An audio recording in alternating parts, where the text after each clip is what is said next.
just a quick story to complement that last video I did about calling out the signs of life, where we see God at work in people, even if they look outside the community of faith from our perspective. Anyway, I was in my local cafe recently and a guy walked in and I noticed his t-shirt, it said Spirit Power on it. So I sort of used it to strike up a conversation. He sat down next to me and said, "Hello mate, how are you?" I said, "Yeah, I'm fine, thanks." I said, "I like your t-shirt." I said, you're full of Jesus?"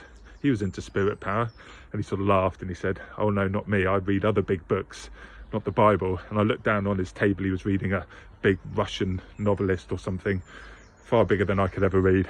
And I said, "Oh wow, you've got quite a brain, haven't you?" So we had a chat. He'd been an English teacher for his whole career, he was retired now, and took an interest in him, he took an interest in me. It was a great encounter, but then towards the end of it, just got this little nudge. Give him a Bible, but I didn't have one. So I went back to my office. I said, "Listen mate, I'll be back in a couple of minutes. I've got something I want to give you." So I went back to my office, got a little Matthew's Gospel, and I sort of opened it and wrote in the front of it for him, "Dear," his name. I said, "I love that brain of yours. God doesn't want you to turn it off, and I'm sure he'll reward your earnest searching," or something like that. Perhaps not as grandiose as that, but I gave it to him, and he said, "Thank you. You know, when I finish with my big book, I might give it a go."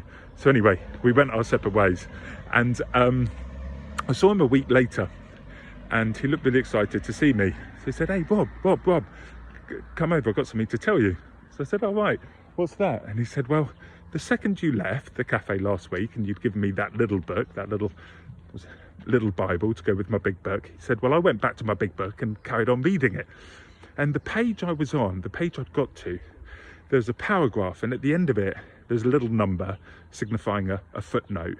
And I looked at the bottom of the page for more information, and it said this: for more information, read Matthew's Gospel."